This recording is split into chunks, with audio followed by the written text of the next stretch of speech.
Hello दोस्तों, कैसे हैं आप सब लोग? बढ़िया एकदम। तो चलिए थोड़ी पढ़ाई कर लेते हैं। तो आज हम पढ़ेंगे अपर लिम्ब रिवीजन सीरीज में एल्बो एनास्टोमोसिस, जो कि बहुत इंपॉर्टेंट टॉपिक है। ये डायग्राम के साथ बहुत बार पूछा जाता है, तो अच्छे से पढ़ लेते हैं इसको। तो ये है अपना यूमरस का लोअर एंड, ये अपना रेडियस बोन हो जाएगा, ये अपना अल्ना हो जाएगा। तो यहाँ पे हम देखते हैं एल्बो एनास्टोमोसिस, जो कि आर्टीरियल एनास्टोमोसिस है। इसके डायग्राम के साथ बुक और पेन ले लीजिएगा दोस्तों, हम डायग्राम के साथ इसे बना रहे हैं। तो सबसे पहले ये आ जाएगी अपनी ब्रेकियल आर्टरी। कलर थोड़ा अलग सा ले लेते हैं। ये हो जाएगी अपनी ब्रेकियल आर्टरी। लिख देते हैं ब्रेकियल आर्टरी। इसकी एक ब्रांच होगी profunda brachii artery, profunda brachii, जो कि लेटरल साइड में जाएगी और वो दो ब्रांच देगी। एक हो जाएगी एंटीरियर डिसेंडिंग ब्रांच, एक हो जाएगी पोस्टीरियर डिसेंडिंग ब्रांच। ये लेटरल एपिकोंडाइल है यूमरस का, ये मीडियल है। तो लेटरल के आगे की साइड होगी वो होगी एंटीरियर डिसेंडिंग, और उसके पीछे की साइड जो होगी वो पोस्टीरियर डिसेंडिंग। फिर ये अपनी जो ब्रेकियल आर्टरी है वो कंटिन्यू आगे जाएगी और वो दो ब्रांच देगी, सुपीरियर अल्नर कोलेट्रल और इंफीरियर अल्नर कोलेट्रल। यहाँ हमें ये याद रखना है कि जो सुपीरियर अल्नर कोलेट्रल है वो जाएगी अपनी मीडियल एपिकोंडाइल के पोस्टीरियर साइड, और इंफीरियर अल्नर कोलेट्रल है वो इंटीरियर साइड चली जाएगी। तो ये हो गए हाफ पार्ट ऑफ एनास्टोमोसिस। अब ये ब्रेकियल आर्टरी आगे बढ़ रही है।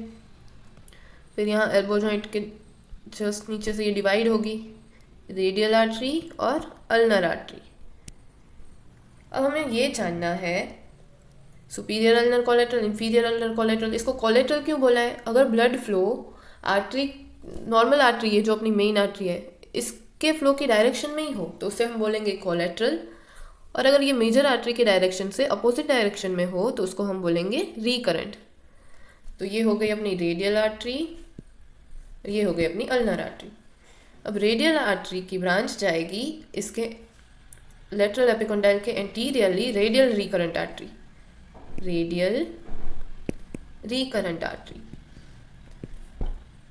और ये अल्नर की ब्रांच जाएगी, अल्नर की दो branch, anterior ulnar recurrent, posterior ulnar recurrent. Anterior ulnar recurrent कहाँ पे जाएगी? Anterior side of medial epicondyle. और ये होगी पोस्टीरियर मीडियल रिकरेंट, ये पोस्टीरियर साइड जाएगी। और ये अल्नर आर्टरी है, उसकी और एक ब्रांच होगी कॉमन इंट्रोस्टियस ब्रांच। कॉमन इंट्रोस्टियस ब्रांच आगे जाके दो पार्ट में डिवाइड होगी, एंटीरियर इंट्रोस्टियस आर्टरी, पोस्टीरियर इंटरोस्टियस आर्टरी। ये हो गई एंटीरियर इंटरोस्टियस आर्टरी, ये हो गई पोस्टीरियर इंटरोस्टियस आर्टरी।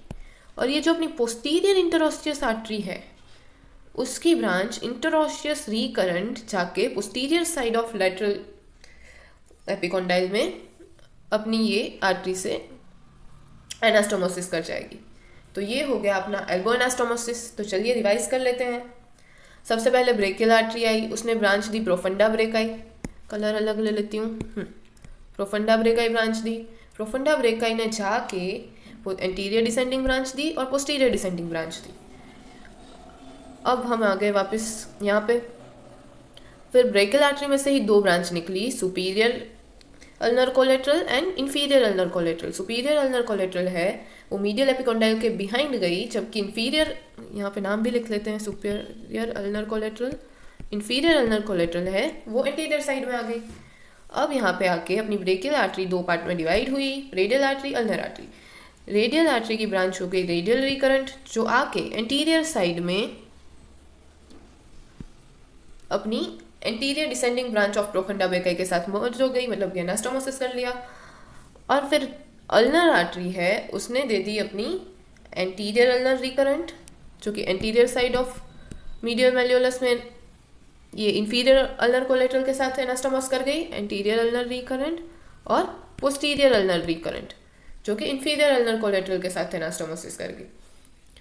अब ये अल्नर आर्टरी में से और एक ब्रांच निकली कॉमन इंट्रोस्टियस। ये कॉमन इंट्रोस्टियस की भी दो ब्रांचेस हो गई, एंटीरियर इंटरोस्टियस आर्टरी, पोस्टीरियर इंटरोस्टियस आर्टरी। उसमें पोस्टीरियर इंटरोस्टियस आर्टरी ने एक ब्रांच दी, उसे हम बोलेंगे इंटरोस्टियस रिकरेंट आर्टरी, इंटरोस्टियस रिकरेंट आर्टरी, जो कि अपनी posterior descending branch of profunda brachii के साथ एनास्टोमोसिस कर लेगी। तो ये अपना पूरा हो गया एल्बो एनास्टोमोसिस। आई होप आपको समझ आ गया होगा। ऐसे ही लाइन में डायग्राम बनाएं इसके सीक्वेंस के हिसाब से, तो आपको ये इजी रहेगा। Thank you so much.